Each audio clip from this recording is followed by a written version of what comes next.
Until I sort through what the desk situation permanently is and how it's arranged, I'm having a lot of trouble keeping the swing arm in a place that's not completely in the way. So it's helping a lot to have it not desk mounted for the meantime. And it was a $25.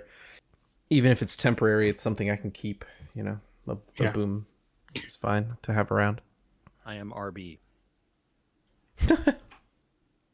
WB. Arby's? You have the meats? You have the meat sweats? I was BRB, and now I am RB.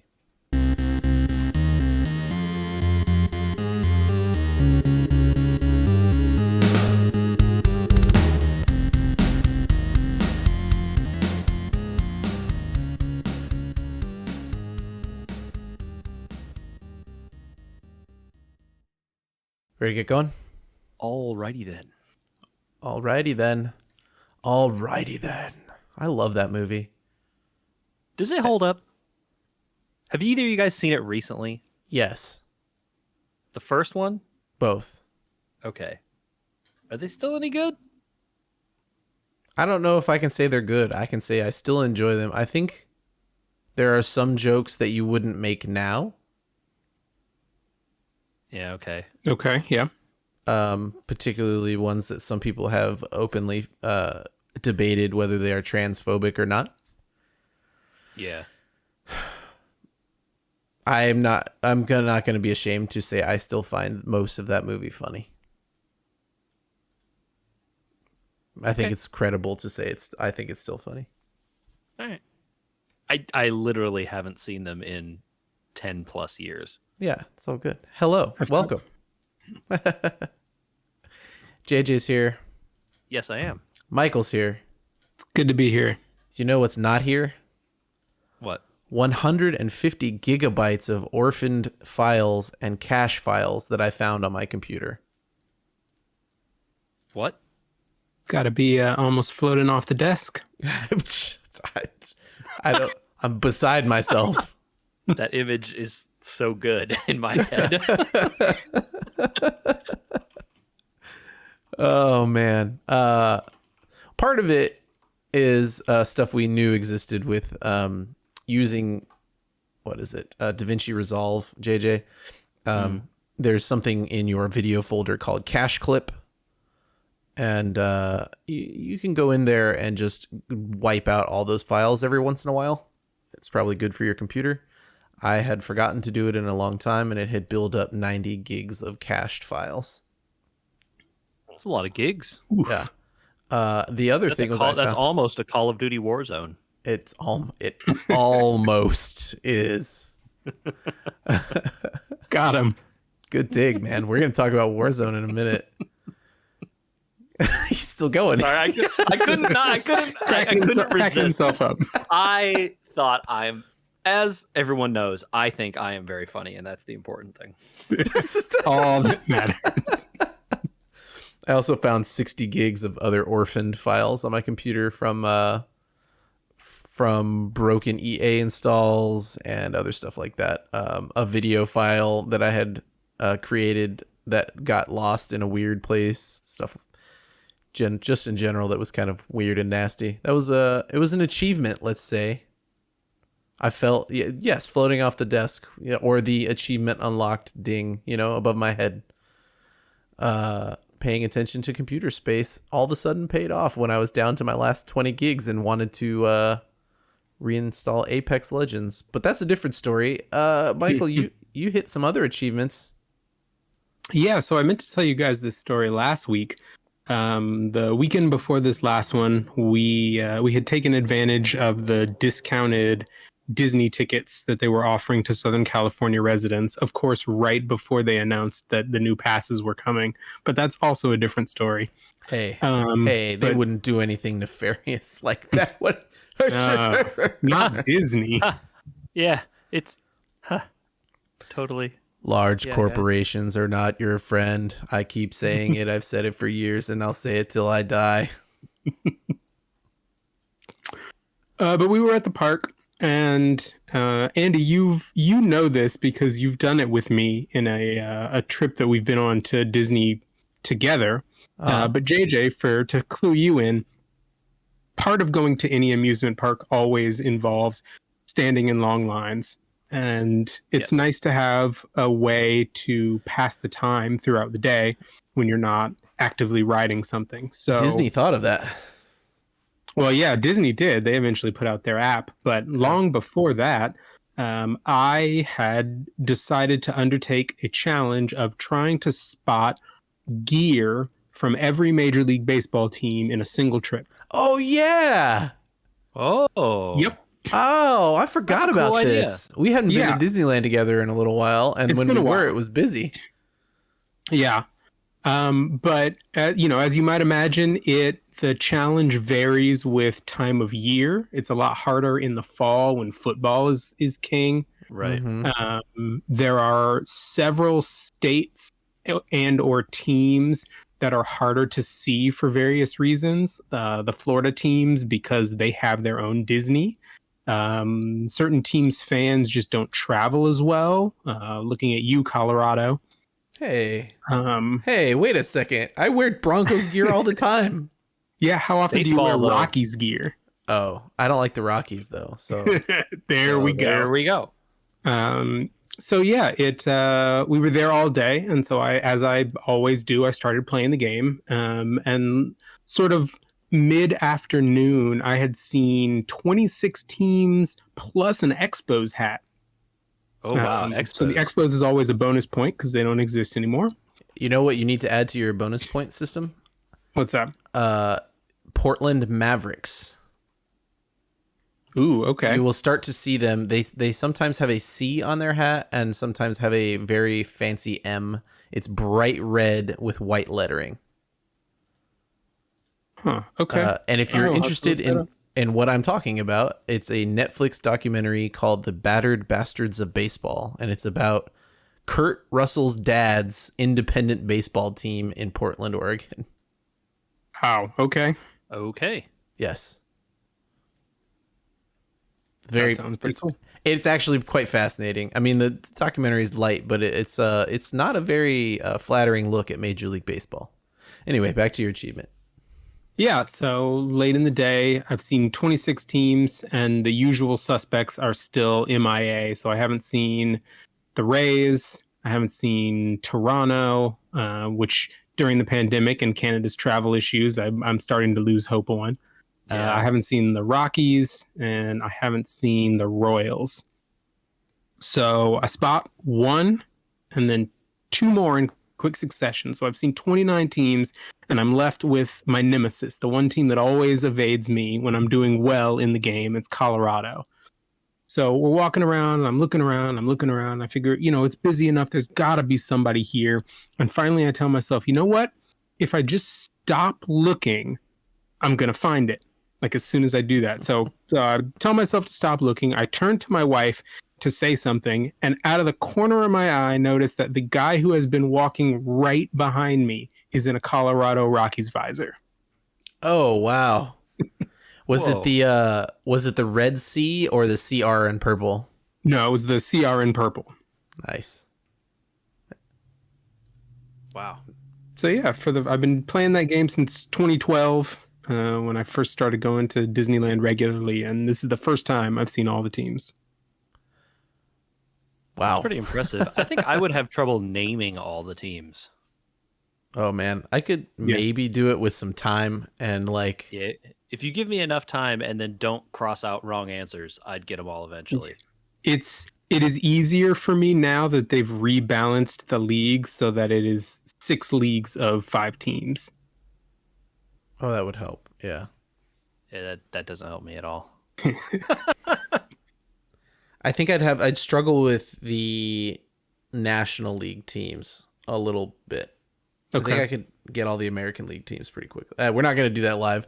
JJ, No, we're not. Yes, hello. you also may or may not have achieved something. It was cryptic. You just said gas. Yeah. So we talked about selling my car, and I did finally do that. The person paid me the money and drove away in my BMW. So congrats to me on successfully selling a car. Congrats job. to them. And congrats months to later, everyone. A car is back out there in the world, in a world full of not enough cars. Yeah. I assume they're going to love it a lot because I loved it. So I think they're going to be very happy. The funny thing about it was the circumstances. We talked about I auctioned it off on a website. That was a interesting process. I got what I think is a very fair price, more than I expected for the car. So I was really happy about that. But the details after that, right? Like once the auction closes on the website, you have to actually like get the money from the person and give them the car, and like in real life, the internet is only good at telling you what the price is. That doesn't help you with any of the rest of it. And that process had been interesting. I'd been exchanging emails and stuff with the buyer who lives in Washington State, and I'm down here in San Diego. So that's a long distance. So they had to arrange a flight and figure out, when they would come and how we wanted to transfer money and all sorts of things.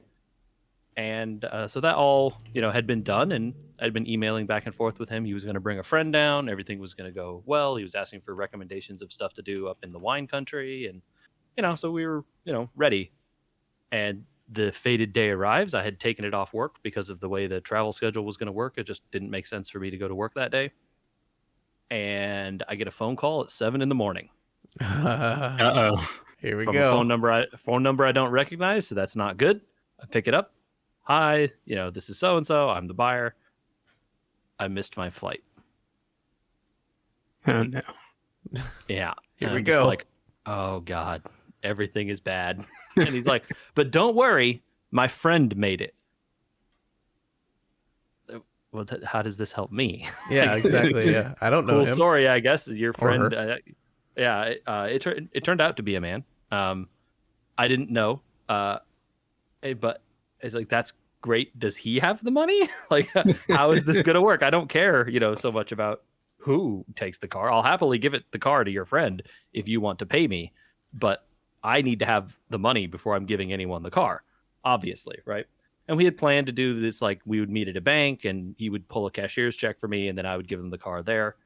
And so instead of that, he decided to wire me the money, which is fine. It's kind of taking a risk on his part, I guess, that I'm not like scamming the heck out of him. Sure. Especially since, it's now 8 o'clock in the morning and I'm meeting his friend in theory at the airport now at, 10.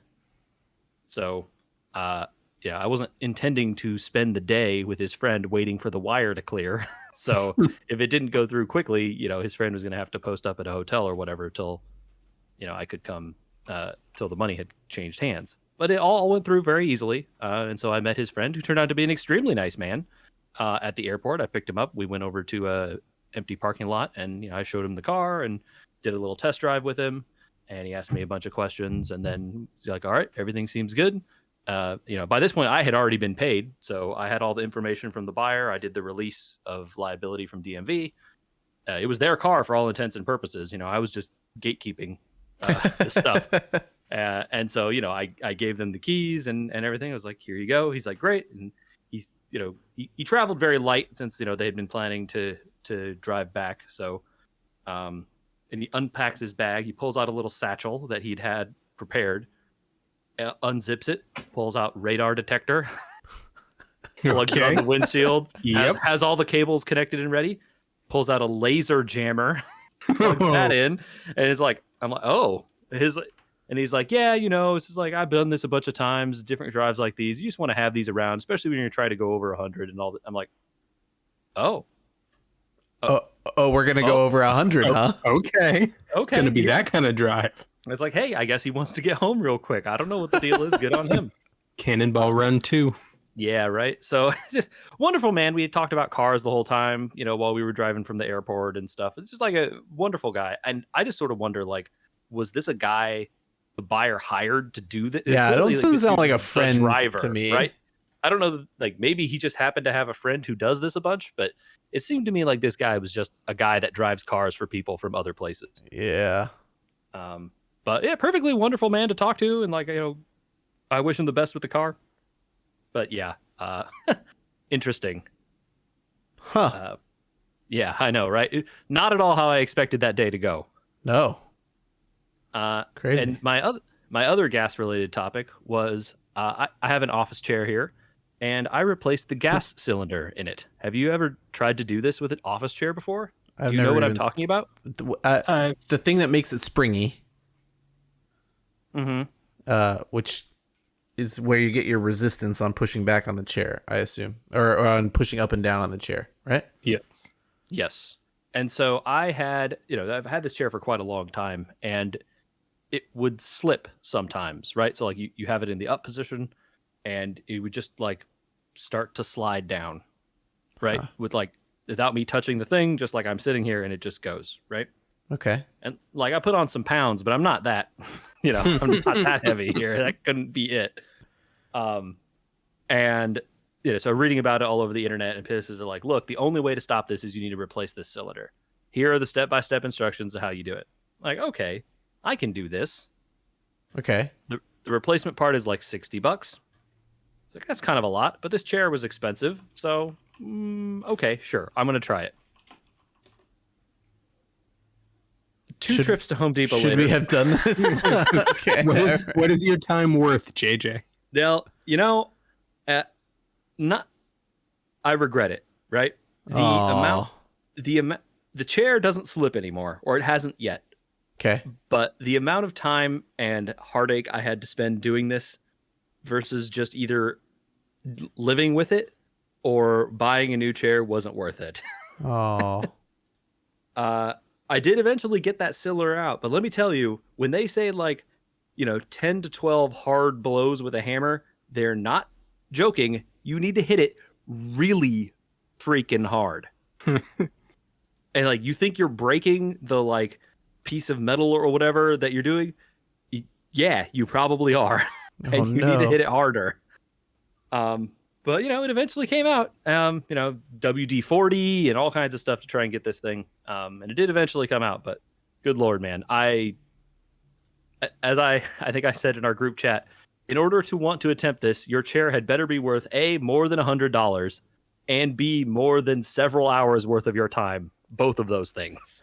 I feel like if the chair is worth that amount of money, you call the manufacturer and that was the takeaway, right? I should have just seen how much it cost to what is the repair price on this if I'd called a hotline or something. Okay. But hey, I feel confident now I could change one of these on literally any office chair because they're all not that complicated. You have all the tools now? Just set them in a box for next time you get a phone call. I was gonna say, now I know who to call when my chair breaks. Yeah, I'm just telling you what to do. You're doing it, man. I got mine on sale, a deep sale. I'm sure I'm willing to let it go. Yeah, I think that the real takeaway for me was if this had gotten to be so big of a problem, probably just time to get a new chair. Okay. PSA for everyone else out there. Maybe it's best sometimes. Time value of money, guys. That's what we're all about. All right. Speaking of the time value of money, JJ. Yes. Was it worth my text message to you to tell you to log into Halo or not? I'm gonna go with no. But I did eventually get the achievement, so I guess it worked out. Yeah. Michael, there's an achievement in Halo for logging in on a specific day to Halo 4. Yeah. But it would not unlock for him. Oh, no. I don't know what it is, man. I played the first part of that mission 3 times. I played almost the whole mission once, and it just didn't like me. I don't know what it was. And then I quit the game and started it up again several times, and then eventually one time it just showed up, and I was like, oh, why now? That's bizarre. Did you like the little changes they had made to that thing since we logged into it last? I definitely hadn't been paying any attention to their season stuff, but I think we had talked about how their season stuff is you can just apply your points towards any season thing. Every season is persistent. So no matter what you do, if you earn points, you can apply them to any season at any time. It's like the battle pass system, but you own every battle pass at once. And you could just go back and pick which one you want the rewards from. Yeah. And then that weird little rotating shop or something. Yeah, so the new thing that was in there is called the exchange, and I guess that is a rotating shop of hard to get achievement items from previous seasons. So like if you weren't able to do the thing that I did where I found a group for that remember when I said that one of the skins for one of the characters from ODST was on like we were going to have to go get a you group. had to do that. Those and- like murder runs where you Yeah, had we were to gonna do have to like play for like 800 2 hours or something straight. right. And not die in a what was it? What legendary those wave difficulty? missions, right? Yeah. And so some people, look, not to be unfair, because I'm not that person, don't have the skill or the time to do that kind of thing. And I think they listened to that and said, okay, fine, get season points other places, and here's a store you can buy rotating items from that kind of stuff in. Very cool. It's a good idea. I think it goes to my consistent philosophy of don't gatekeep people out of stuff, you know? Just make it available. Like, sure, the hard way to do it is sometimes going to be the easiest way or the most efficient way for some people, but like give people some kind of way if they don't have that skill or time. Or it may be the fastest way in some instances, right? You don't have to wait for the shop to come around to offer the one thing you want again. Yep. It's just there if you can go do the thing. Yep. Exactly. Yeah. I thought that was pretty cool. Yeah. Well, speaking of Windows and Xbox and Microsoft and all that stuff, would you guys like to delve into this article for a few minutes that JJ linked? Yeah, let's talk about it. Michael sounds very excited. The article's title is Game Pass for PC is, and then he stopped capitalizing correctly, not good enough. For some reason, we didn't capitalize not good or enough. The thing that you're misunderstanding is Xbox Game Pass for PC is a brand term, and so it's capitalized because all those parts are part of the brand. I know, but why not capitalize the title of your article? Yeah, I don't have any help for you there. Unless the title of the article is Game Pass PC Problems. I can't quite tell. Because then the URL is Game Pass PC has a long way to go.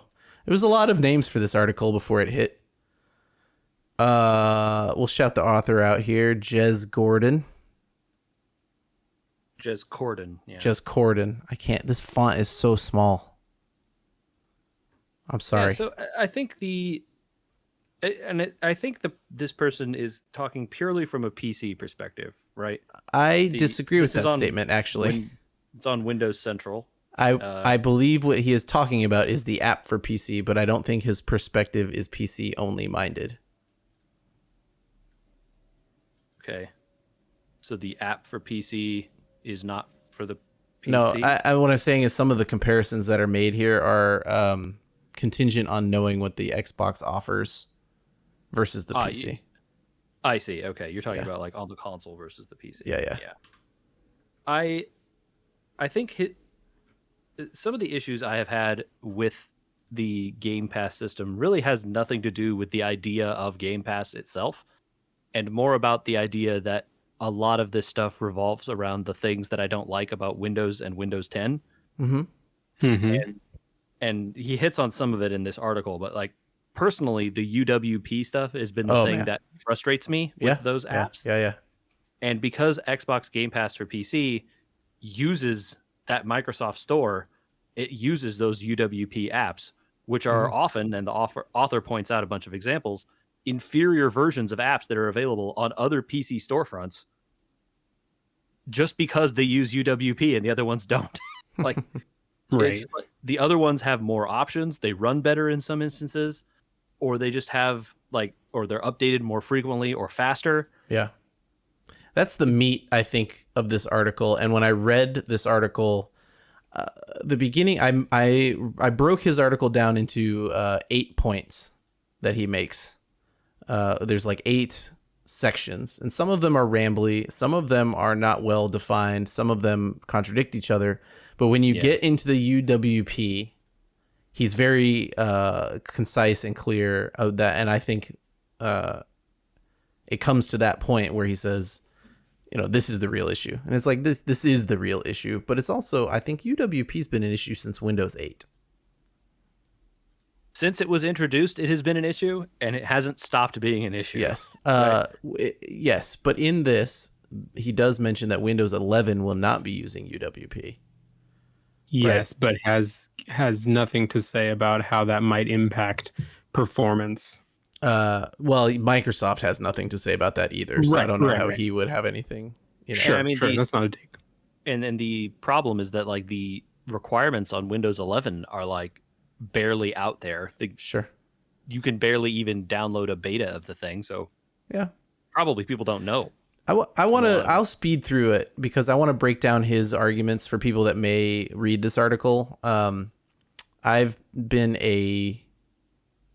not I'm going to try to sell it to you. We're not sponsored by a Game Pass for PC or anything like that, but I have been slightly enamored by the concept of Game Pass for PC. And I am a subscriber to it. I'm currently playing Celeste on it. So some of the issues that he raises here are an experience related that I had to say, like, I didn't have those experiences, right? Mm-hmm. So like the first thing he says in this article is that he's infuriated that the store front or the Xbox app is not an instantaneous load like Steam is, because that's what it should be in this day and age, quote unquote. I did some tests with the other apps that are similar to this in terms of what they offer. Some of the ones he quotes, even Origin and GOG and I think it was Epic, also took forever to load at initial startup. It's true, Steam was instantaneous, and Epic, once it was loaded, was pretty quick. But I think it's kind of like an unfair assessment of an app to say that it's not instantaneous, because some people's internet is just not going to keep up no matter what. And it's not abhorrently slow. Like, I use it when it starts up, it takes a long time, which is why I have it start up with the computer, and after that it's pretty much fine. I don't know that that's something to knock on necessarily, unless you guys think that it is. Yeah, startup times are like super variable, because like what if, this person is not having it start up at startup? Yeah. Yeah. And Uh-huh. you can mitigate some, and again, like, it's so weird. Windows is so weird about just in general, like the order you do things and the order other things get opened and what else you're doing at the same time. And it's super hard to like gauge that stuff without like really dedicated testing specifically to that. And who knows if this person was, doing that stuff. Well, Look, not to say that they're lying here. It's just that no, absolutely not. They're also not benchmarking. Like, Sure. Here's how long this one took, and this There one was took. no They're just direct saying, benchmarking. I did some back of my watch benchmarking, and it didn't seem like it was noticeable. And it's hard for me not to see a slight agenda in this article. There's a quote in here: Game Pass for PC is an utterly subpar experience in many respects, to the point that no amount of great games could offset how frustrating it is to use. I don't know that that's true. I think that's a matter of opinion. Oh, and I don't think the writer here is attempting to present these things as facts. This is his opinion on the service. Sure. Right? Well, his opinion on the That's how I service took is on Windows Central, and it says it's not good enough and has a long road ahead and has problems. And it's like, well, then we should be fair about what the problems are. And I think there are some that are raised here that are absolutely true. I'm not sure. I went through all the features he listed, and I wanted to debate some of them with you guys. Some of the features he listed that were quote unquote missing from Game Pass for PC. So he said messages took forever to try and send. I don't know what that means, because I hit Windows G and my Xbox messaging system is right there, and I can text Ken Rollo, who's on his Xbox right now.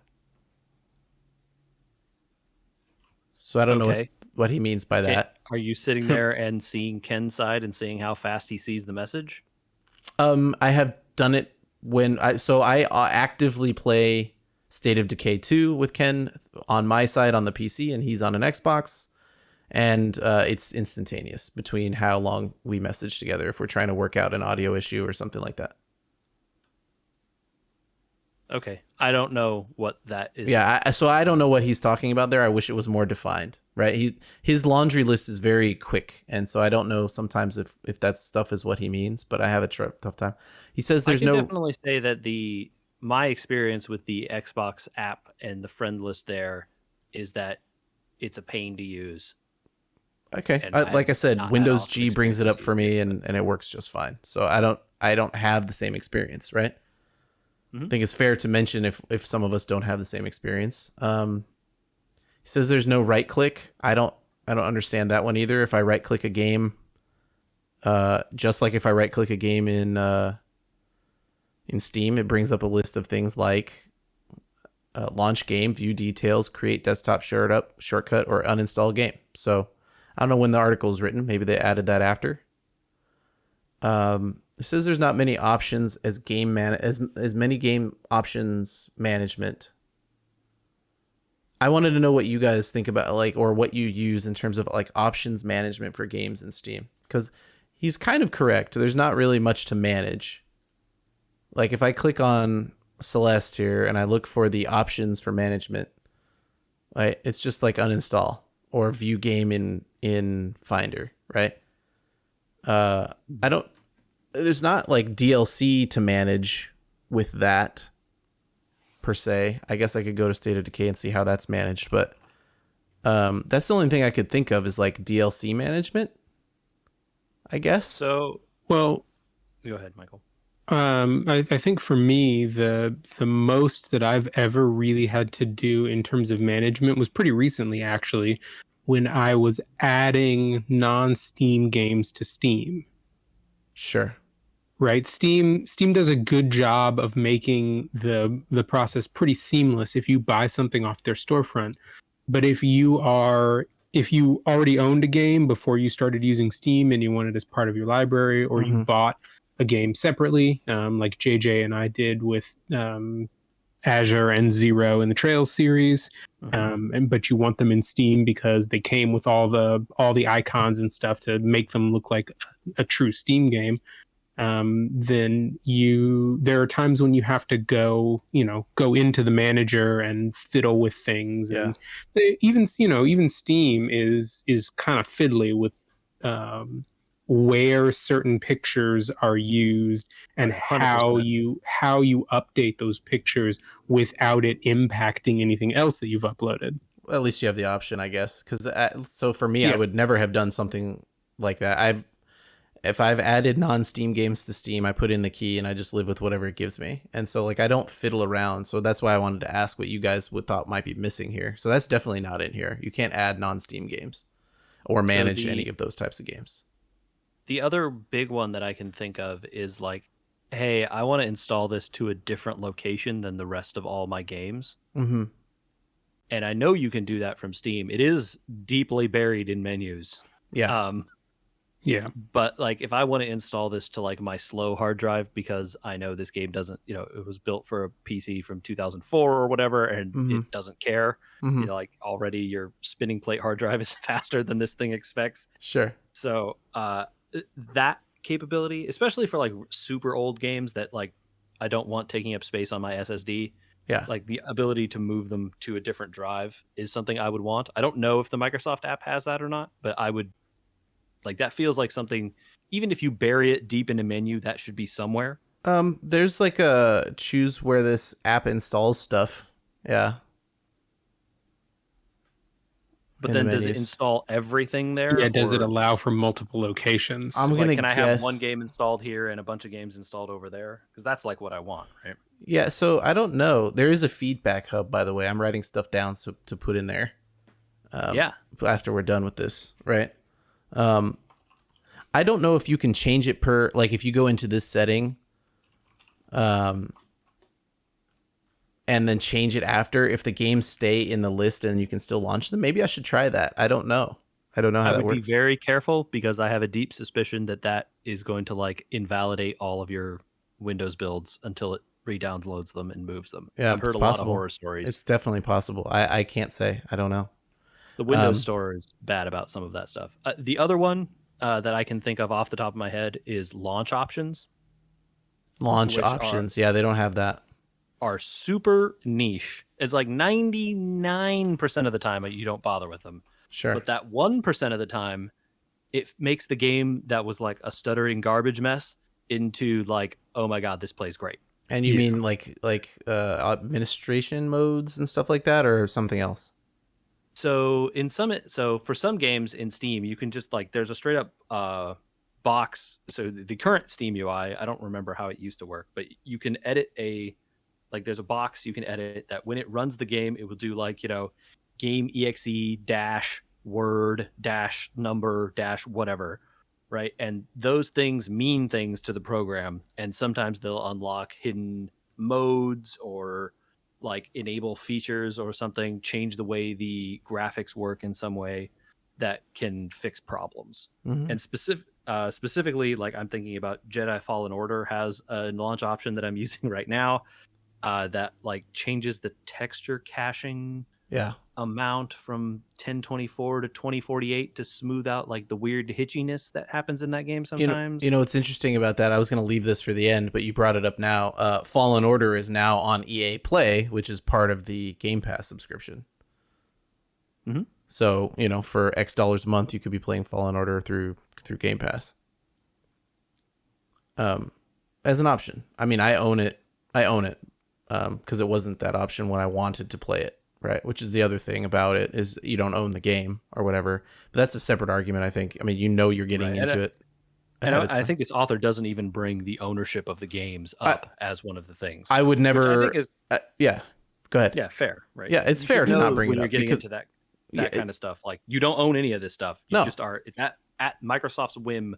Sometimes you will be able to play them Sure. or not, right? And recently they just added a coming soon section, which I thought was great. They never had that before, so now I know that in 3 days Hades is going to get added to the system. Oh, dude, you need to play Hades. See. It's interesting to live in that architecture, but I can't say that's a fault of the system because that's the system they made, right? He mentions there's no patch notes for games, just displayed on their pages or whatever. You have to kind of either go find them or for some games like Halo especially, or other games, they put the patch notes right when you boot the game. So like State of Decay, if it gets an update, you'll get a ping right when you start it, like here's the patch. That's fine. I mean, I could see that, if you're really, really into patch notes, which this author is, that would be annoying. JJ, this one's probably especially for you. Mod libraries do not exist. My response to that was, duh, because UWP. So, right. We're complaining about this separately, but it's like already a known issue that with UWP mods are going to be almost impossible unless you can work around them. And so I don't know, if you're going to talk about UWP in the article, you put this there, I think. They have added a section. So like when I look at State of Decay 2 or a few other games, it has a little tag on it and says works with mods. So they at least know the issue exists. It's not like they're ignoring it, but I don't know how you get around that architecture currently, right? Yeah. And the last thing he says was missing is community features such as discussion boards. I feel like that's kind of a personal preference, right? I'm sure that there are plenty of people who use Steam or GOG who are perfectly content to use them without needing any kind of input from the greater community at large. They just want to launch it and start their game. That was in fact, exactly what I wrote down, Michael. And in fact, that is the way the Epic Store works currently. There are no discussions of any sort to be had. My point was going to be those two things. The direct competitors, it's not a guarantee, and some people like me never use the features. I would not care if Steam had community boards or not. Sometimes it's nice to be able to look up a problem.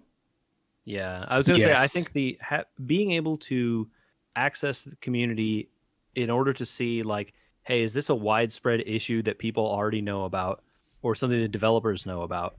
Or are there like, if I get stuck in a certain part of a game or something, are there guides or are there like helpful resources that the community has already created? Yeah.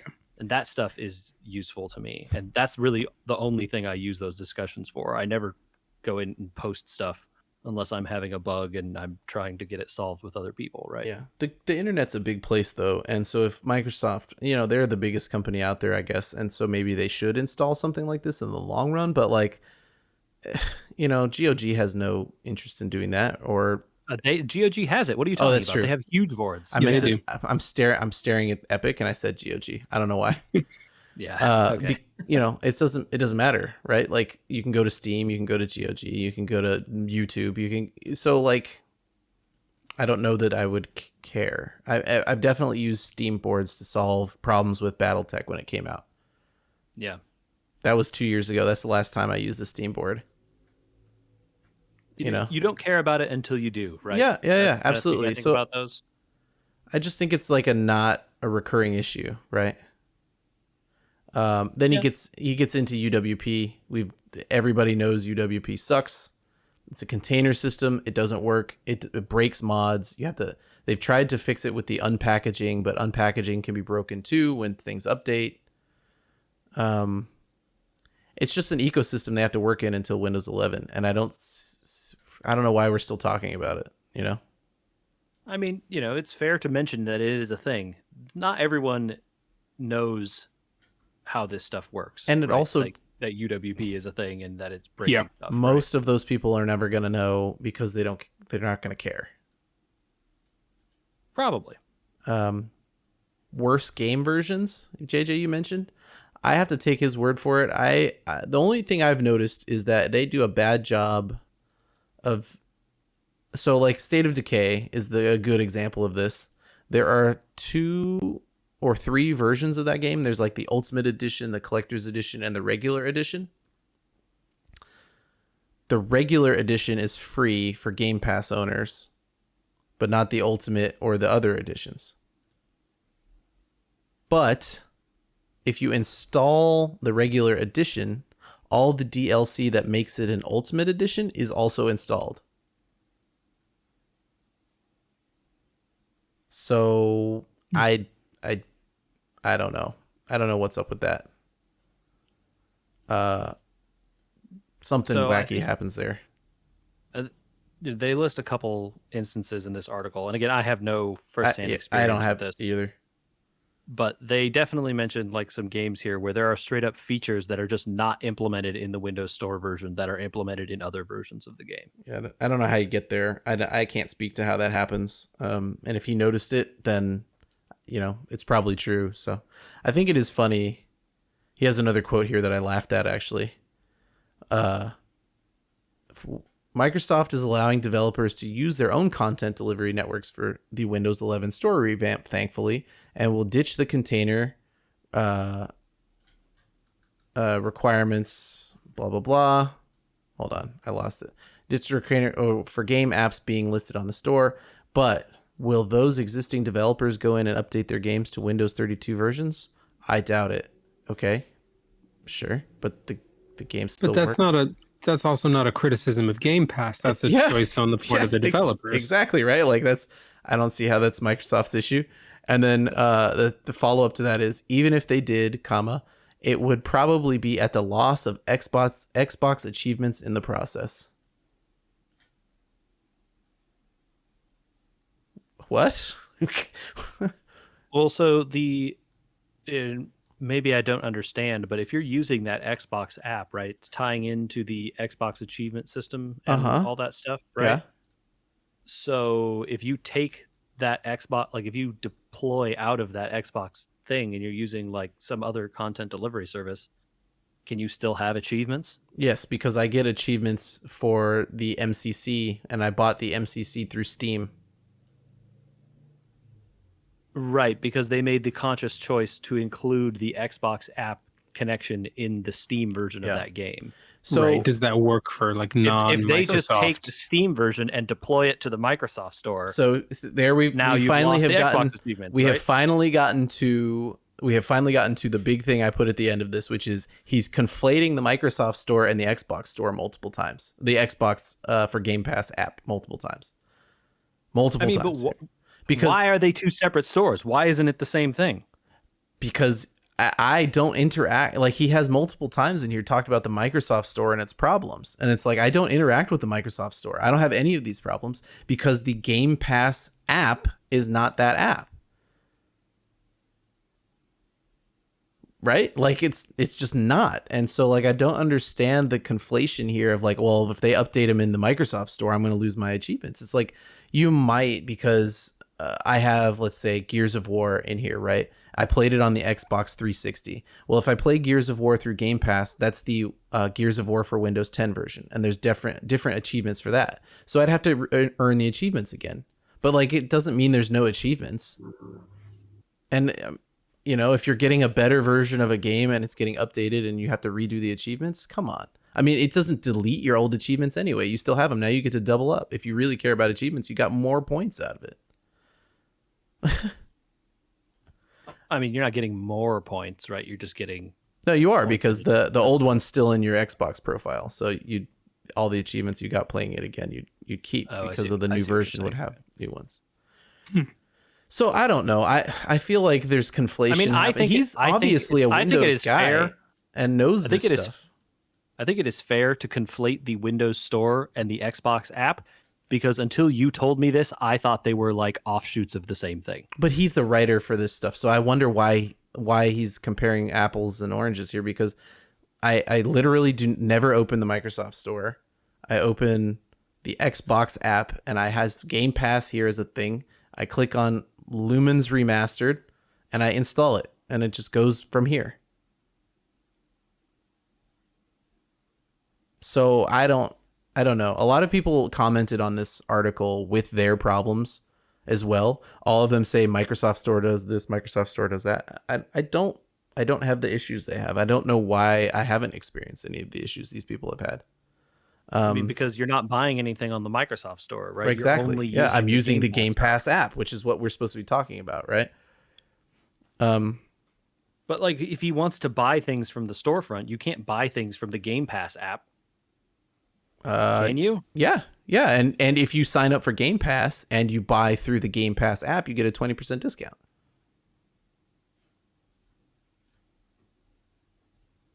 And then I assume that links to your store account somehow, so you could then always have it in case you don't have Game Pass. I have no idea how that works. I think you have avoided all the problems people have with this system by never using the Microsoft Store. And you are somehow lucky that you don't have to do that. I could see that as an argument. Absolutely. I'm not saying I'm keep it up. Okay. Yeah, okay. Don't change. I feel like now at this point I sound like some sort of shill, but he's not wrong about at the end of the article he says there's no official roadmap that's been posted about what they're going to do with Windows 11. I think they absolutely should tell people, like, hey, this is what's going to happen to Game Pass and Windows 11, you know? But I don't feel like they know need that to if people have already paid for. Yeah. Hey, I paid for games because I have Game Pass and it gave me a discount, and I didn't want to lose the game when it got off of Game Pass. What happens to their games? Yeah, tell them that should happen now. Like, because really, like, if now. I can't run some of these games because they're Windows, whatever only. Yeah, absolutely. I'm on Windows 11, I'd be pretty mad. I think that's probably a really good criticism. I think that he has at the very end of this. Even if you could, if Windows has integrated compatibility mode, if you run something in compatibility mode to 10, is it going to try and re-implement the UWP on you? Good question. And how do they get around that? Don't know. Seems like there are certainly valid and also some less valid. Yeah, and I think completely not valid criticisms here. I think absolutely he has very good observations that people should listen to. And I mean, I even wrote down some stuff when we talked about features that I'm going to put into the comment database that they've given me. I just don't know that I agree with his conclusion that it's not good enough. I think listen to what we've said here. Understand that if you want to do mods, you should probably buy through Steam. And really realize what you're getting by paying the money you're paying. And it's a harder sell now that they've upped the price by, I think, $4 or whatever it was. But if you play games the way that I have started to in this stage of my life, it might not be that bad a deal. And I definitely don't agree that it isn't good enough, especially considering what's coming later this year, Like the launch, every launch title comes to to Game Pass for PC as well as the Xbox. So, if I pay for how much is an Xbox One these days, or an Xbox Series X? Yeah, I was gonna say the Series X and the Series S are the thing you're considered on, right? It's like the S is 300 or 330 or something like that, and the X is 400 or 500. Right. So let's round down to 300, maybe. 300 for the S, yeah. Yeah. Sure. That's a lot of months of Game Pass for PC, and I already have a PC. I think the important thing to point out, though, is the Game Pass experience you get on that S or the Series S or Series X is different. Yeah, absolutely. And actually, more games typically come to that console version than the PC version. That's fair. So that's like, and Microsoft is 100% bad about saying that. I think if I Yeah. owned one, I'd be very happy to sign up for it, but I'd have to own that yeah. and not a huge gaming PC, Right, totally. right? It's like it feels like a no-brainer if you have the console already. It's just like, why would you not just get games that you can play whenever you want? Like, Yeah. right, the Netflix for games almost, right? It's almost there. Yeah. Yeah. You mean Stadia? Stadia. Oh my god. Is it dead Right. yet? Can we stop? No, but it may as well be. Is it an Ouya yet? It's heading that way for sure. Well, I think we gave it a fair shake. I don't know if you guys had any more comments on that article. We covered everything I wanted to say. Yeah. Yeah. I don't want to sound like too much of a shill because, again, corporations are not your friend. But I think they're building something that is listening to people. And some of these concerns are probably going to get addressed, And it certainly works for you and Yeah. the situation that you find yourself in. Definitely. And so it's great. Yeah, it is definitely situationally dependent, right? Like, if you know you only want to play 2 or 3 games, then just buy those games on Steam, like we say, on sale, right? Yeah. If you want to try out a lot of games, maybe this is the way. I don't know. All right. Speaking of comparing PCs and Xboxes, the Steam hardware survey finally popped up on my computer after years of not seeing a request for a Steam hardware survey. And I got one from Halo as well when I got into that flight for Infinite. Oh yeah. I thought the results for this were fascinating and speak to one very incredible thing as well as some surprising stuff. So I just wanted to go over it real quick. I don't know if you guys have done them recently. Pretty long time. I'm Yeah. trying to think when I last did one. No, it's been a long time for me too. Windows 10 is 90% of the Steam market. Completely unsurprised. Yeah. Most people have 16 gigabytes of RAM, which I thought was surprising. Would you think it would be less?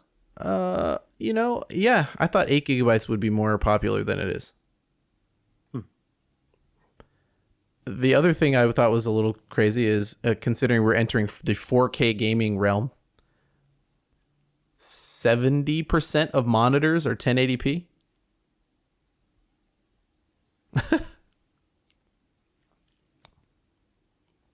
Which is, I thought, kind of funny. That's not surprising to me at all, actually. No, I mean, I would believe it, but like considering how fast people are pushing higher and higher resolution graphics, it's like, what are we doing? Why? If ever 70% of people can't even see them. 4K monitors are like impossible or crazy expensive. I would never there's- buy a 4K monitor. Not never, but Yeah. like not even close. Even if I had a 3080, would I not consider? I would still stick with my 1440p monitor. Why would I ever go to 4K? Yeah, the text gets too small at some point, Yeah. Well, and just you lose the advantage of having finally stepped up your graphics card to a thing that can handle 1440 hertz and 144 hertz, 1440, graphics, right? Like that's a hard ask to begin with. Yeah. Yeah. I'm with you. I just think that it's not at all surprising. Here's the funny thing, and the only reason I wanted to talk about the survey. You ready?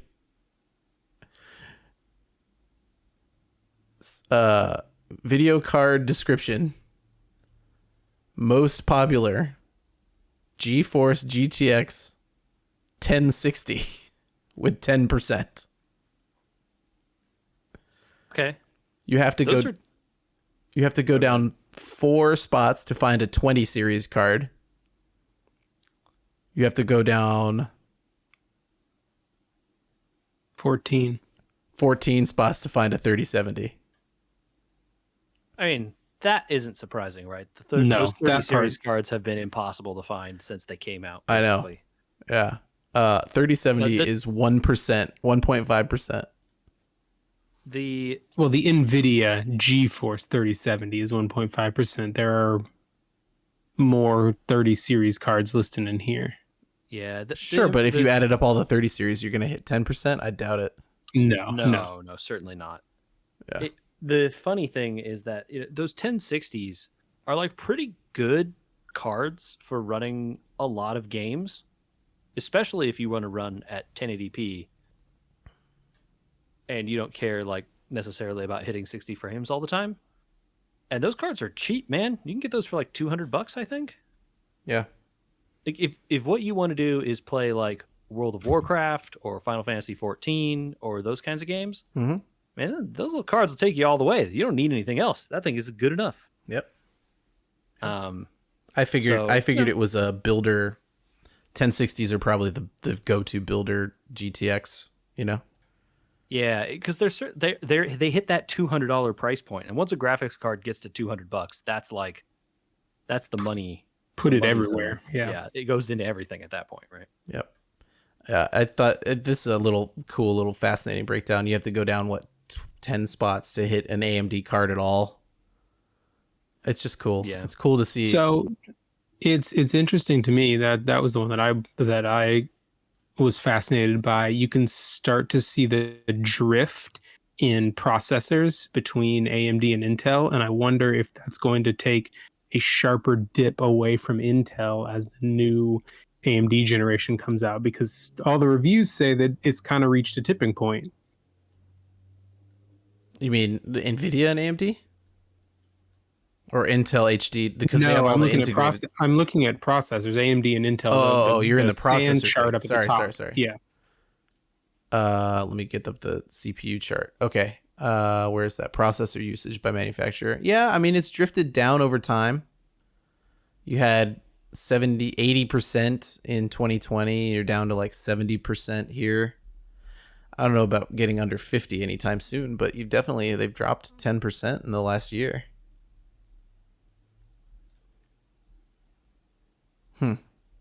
I don't know. I still probably wouldn't trust an AMD device. I thought that it's interesting that you brought that up, because the thing I thought you were going to want to talk about was the fact that Linux hit 1% of OSs this year. It's the first year that's ever happened. I wonder what that number will be once we start to see Steam Decks. I will guarantee you it will go up, because those generally are by default run a Linux version. Yeah, but will they count that, or will they separate it into Steam OS? It's Linux underneath. It'll be lumped under the Linux heading, probably. Right. The way they have it divided up. It's Okay. Sorry, you're in a different section looking at that. Okay, I see it. Yeah. Got it. Yeah. Crazy, huh? Well, anyway, I thought this was a cool little thing that I hadn't looked at in years, and I thought it was funny to see the 1060 still reigning in a world where 30s exist and we just can't get them, so everyone's still running 10s and 1080p's. It's all about the price. It's all about the availability and price. It's the availability, right? Like if those cards were just available and anyone who wanted them could buy them, that number would jump a bunch, I think. Because I think reasonably, you had to go so far down to hit any 20 series card, right? Yeah. A lot of people skipped that 20 series cards because they didn't consider them much of an upgrade over the 10 series ones, rightfully. And so they've been waiting, and now these 30 series cards are out, but then they can't get them. Yeah. So there you go. But I don't know. We wrap up real quick here. I didn't play. I played some Tetris 99, by the way, JJ. Oh, good. I hit top 10 in my first game back. Warzone's in bad trouble. I don't know if you guys have seen, but a lot of the pros are quitting and going over to Apex. JJ, if you want to get back on Apex. I haven't played Apex in a long time. I guess I could do that. And I'm midway through Celeste Chapter 4. I'm trying, you guys. I'm trying. I got the Crystal Heart from there. Nice. Okay, nice. Yeah, that was a weird one. Still, Pushing still down digging the clouds. on the white box. No, I don't like the clouds very much.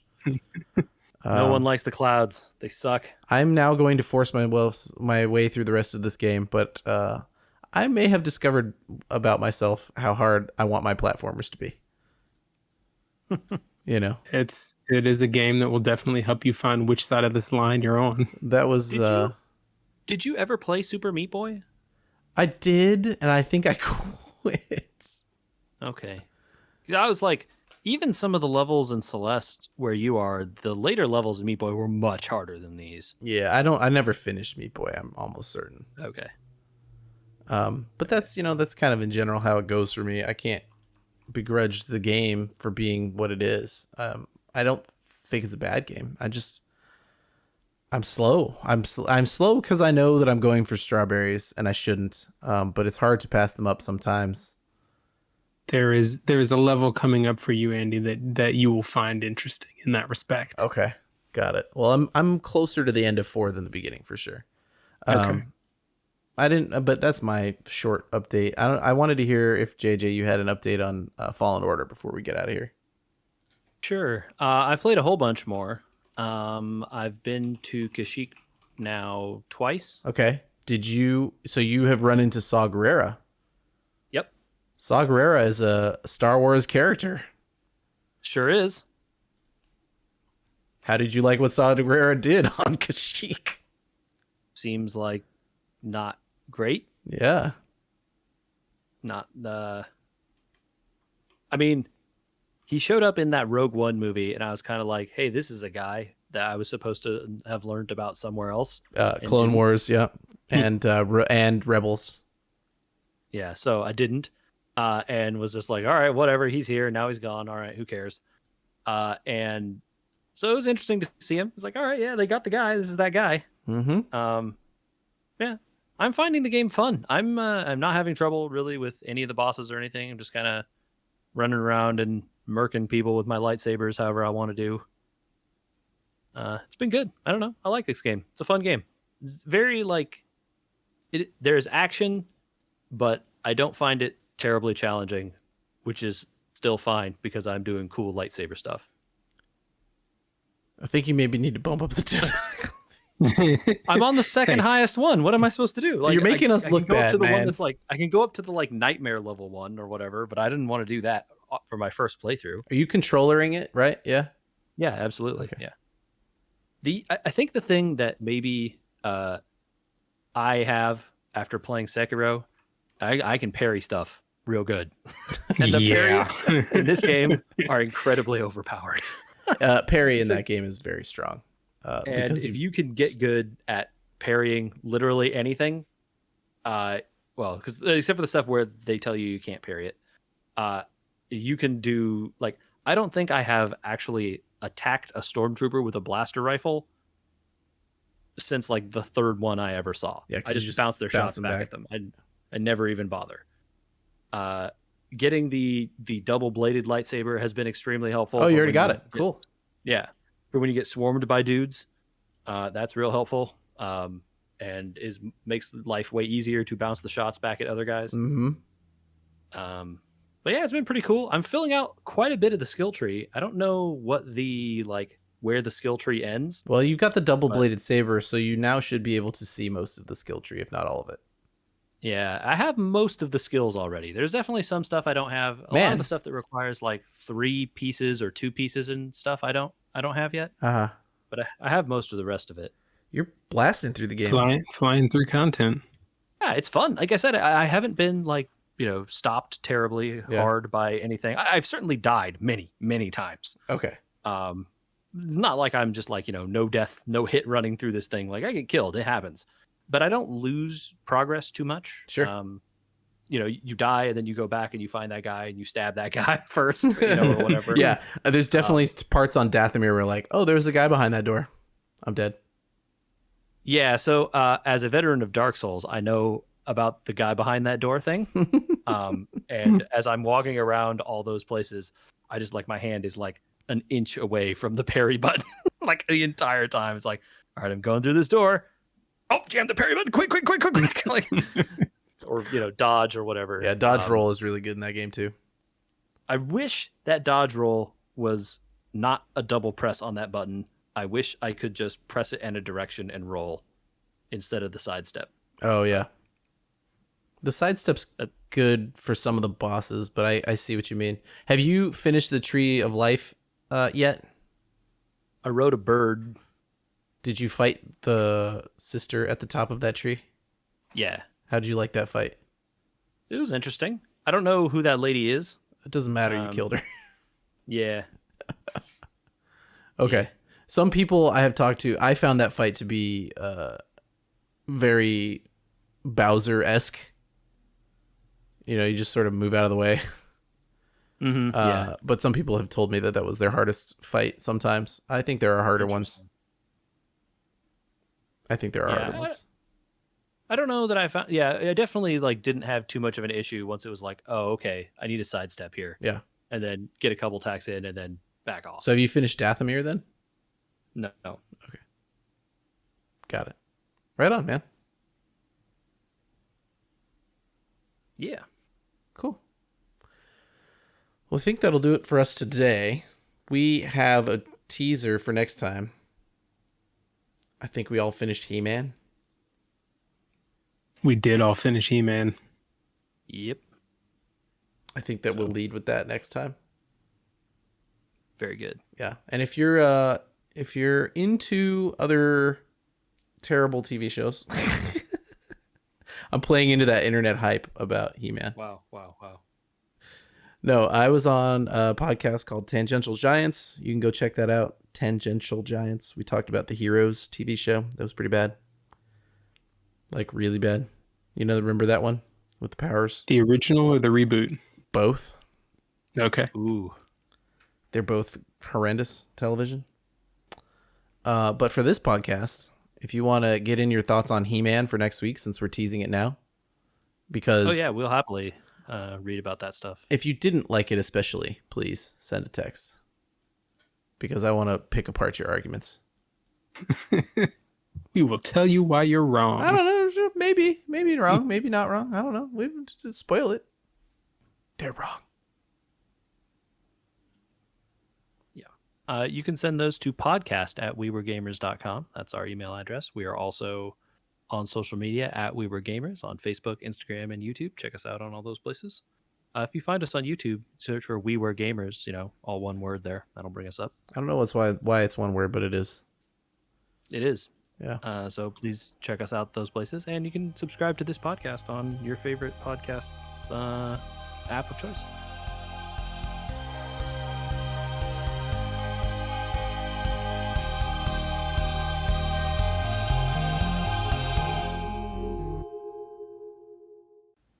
If you do it one word, we're the first hit.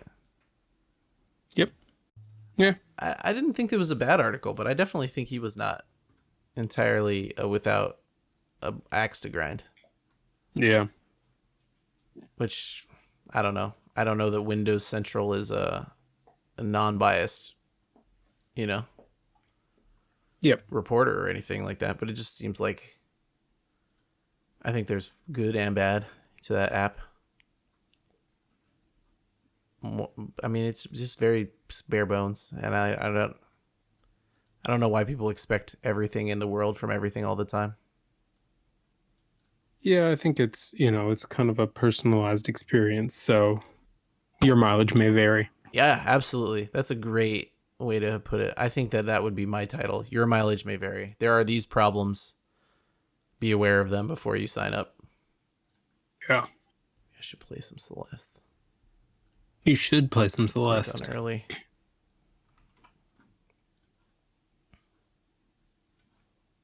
Got my controller plugged in already. There you go. It's waiting for you. It's a loud game. Have you noticed that? Yeah, it is a little bit. Like, I keep turning it down. And it just is loud all the time. I don't know how much it responds to the 2,300 deaths currently. I'm telling you, I'm bad. Nice. Not very good. I can't check mine. I'm in the middle of a level. I have to quit out to pull up the numbers. Let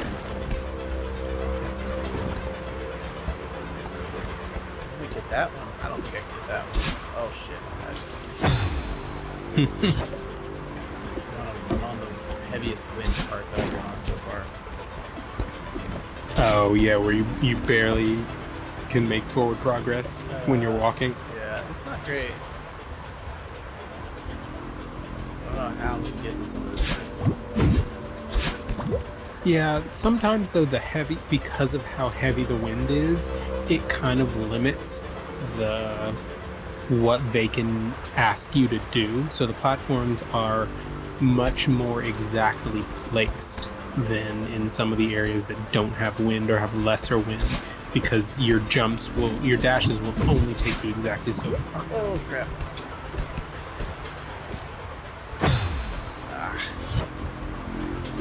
Yeah, and I finally learned the jumping on the wind side of the wall trick. Yeah.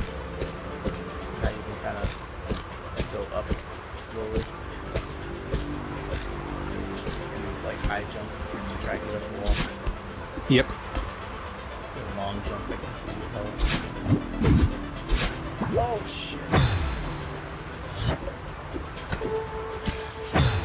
Sometimes I just like miss my first jump as well, like once I respawn, because I've been trying to do other jumps and I just like...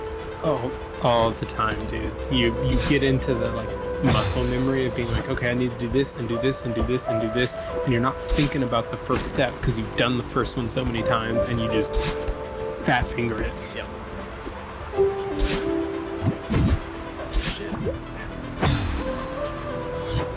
Ugh.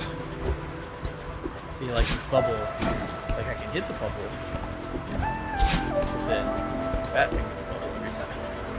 Yeah.